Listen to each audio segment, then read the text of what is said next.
You are listening to episode number 14 of the Secondary Science Simplified podcast. Well, hey there. Welcome to part 3 in our 3-episode mini-series all about tips and strategies for combating senioritis in your students. If you missed parts 1 and 2, be sure to head back and give episodes 12 and 13 a listen. In today's episode, I will be sharing my number 1 strategy for setting yourself up for future success combating senioritis in school years down the road. You could say that I saved the best for last. Have I piqued your interest at all? I hope so. Let's dive in. This is Secondary Science Simplified, a podcast for secondary science teachers who want to engage their students and simplify their lives. I'm Rebecca Joyner from It's Not Rocket Science. As a high school science teacher turned curriculum writer, I'm passionate about helping other science teachers love their jobs, serve their students, and do it all in only 40 hours a week. Are you ready to rock the time you spend in your classroom and actually have a life outside of it? You're in the right place, teacher friend. Let's get to today's episode.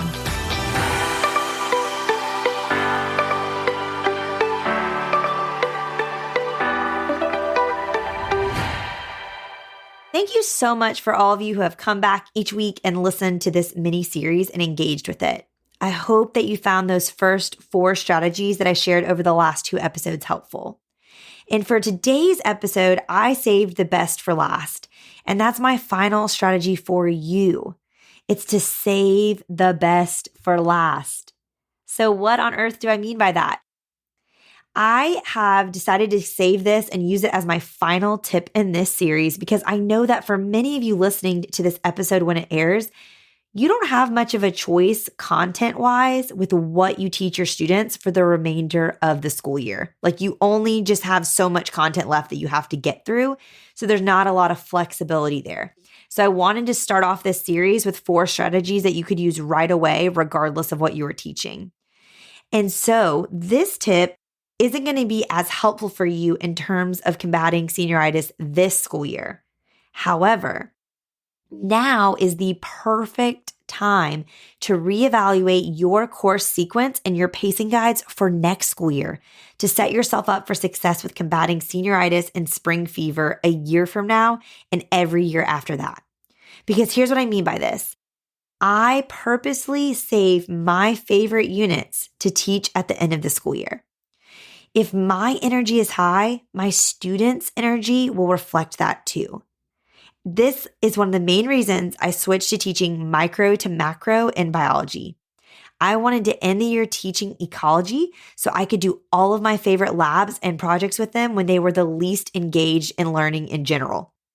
I also just love how much ecology lends itself to getting students outside, which is one of my favorite strategies for battling spring fever and senioritis that I shared back in episode 12. In anatomy, I purposely save my reproduction unit for the end of the year. Nothing will keep a bunch of juniors and seniors engaged like talking about ovaries and sperm. Am I right?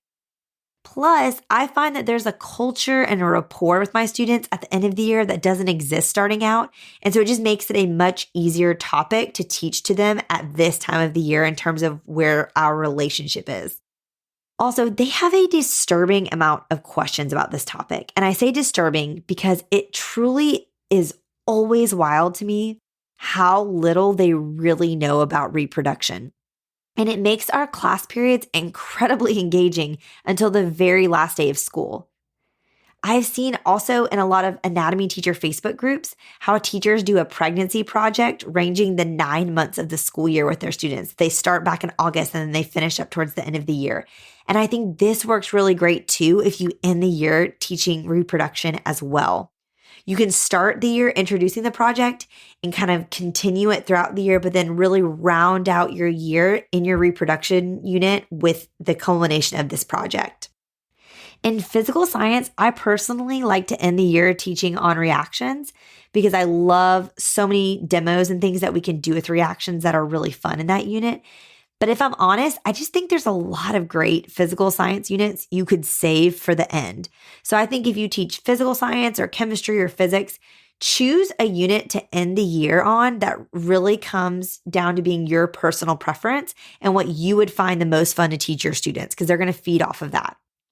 When I mapped out my unit sequence for physical science, I tried to start the year with some of my favorite units, and then I kind of put some of my least favorite units mid-year, which I don't want to admit on here what those are because I know some of you will be shocked because my least favorites might be your actual favorites. But I digress. I put those in the middle, and then I try to wrap up the year with more of my favorite topics. Again, I really don't think we can underestimate how much our students feed off of our energy. If you are pumped up about what you have left to teach them, they are going to be excited too. And like I said to start this episode, there isn't much you could actually do right now to immediately revamp your scope and sequence to end the last 2 or 3 months of school you may have. But I want to encourage you to take some time now to reflect on your existing course sequences and pacing guides and ask yourself a few questions about them because now is the time to make changes. So first ask yourself, what are my favorite units to teach? And then ask, what are my least favorite units to teach? Are there any units that have to be taught in a certain sequence? Like you cannot teach X until you've taught Y. Are there any units that might make more sense if I taught them in a different order? What units best lend themselves to fun projects? And that would be a great way to end the year. What units naturally allow us to get outside and enjoy spring weather more than maybe other units would? Which unit in my course best ties all of the other units together? And I think the answer to that question would be the unit that you would want to either use first or last, because I love to have something to start the year that we bring up throughout the year. And then I love to end the year with topics that kind of bring it all back together again. So for example, in biology, I feel like macromolecules are a part of every single unit we cover. So I like to start the year with them so that I'm always bringing them up throughout the year. And then I like to end with evolution and ecology because again, they really tie it all together. And then I can kind of put a bow on the year at the end. But also when I taught AP biology, I started with evolution. So I can see how it can work that way as well. So just kind of consider what would be a unit in your course that would tie all the other ones together. And last but not least, is the sequence I have been using really effective? Or are there changes I can make to improve it? Now, I know there are some factors here that may not give you total autonomy over your sequence. Let me address those. If you co-teach, so maybe you're on a team of teachers, like when I taught biology at one school that was really large, there were 4 or 5 of us who were teaching it at a time. Can you meet with your coworkers who teach your course and discuss changing the sequence now for next year? This is something we did as a team. We saw in our biology team, looking at our students struggled so much learning biochemical reactions. But they thrived in ecology. Ecology was a very easy unit for them. And so we decided we were going to bring in some of the content from ecology and put it into our biochemical reactions unit. So when we were teaching photosynthesis and cellular respiration, we also taught trophic pyramids and food webs. And so we created this unit that was an energy unit, and we looked at how energy would flow on a micro level in biochemical reactions within cells, and then also on a macro level amongst organisms in an ecosystem. And so really now is a great time to meet with your team and talk through what changes might be a good idea to make.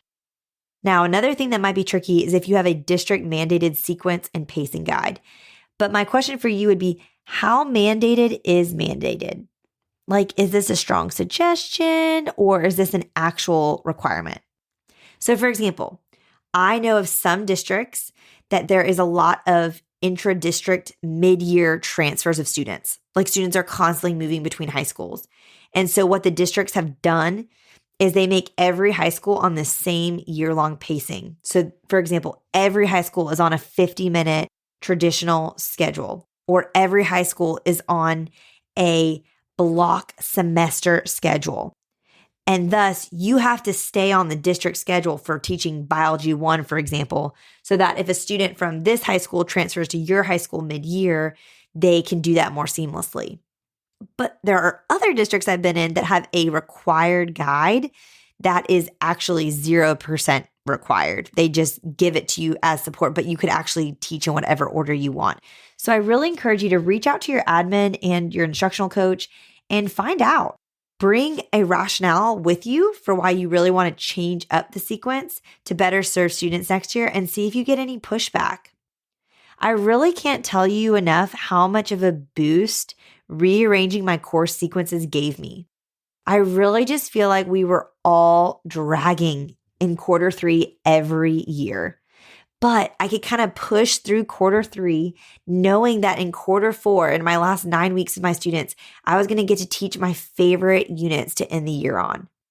And if you're interested in learning more about my scope and sequences and my pacing guides, I have those available for free for biology, anatomy, and physical science, and I will link those in the show notes so you can download them and check them out.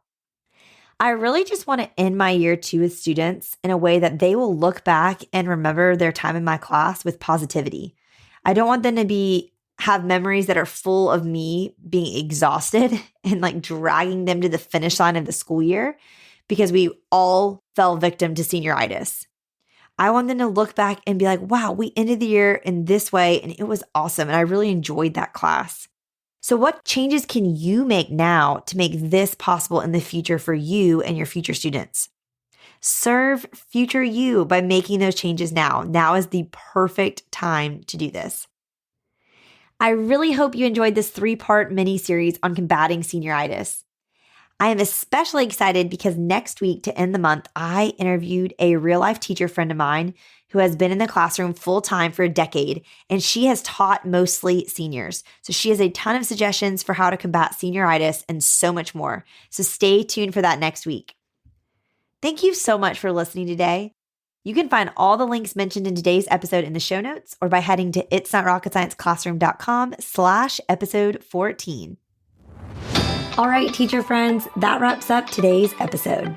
If you're looking for an easy way to start simplifying your life as a secondary science teacher, head to itsnotrocketscienceclassroom.com/challenge to grab your classroom reset challenge. And guess what? It's totally free. Thanks so much for tuning in, and I'll see you here next week.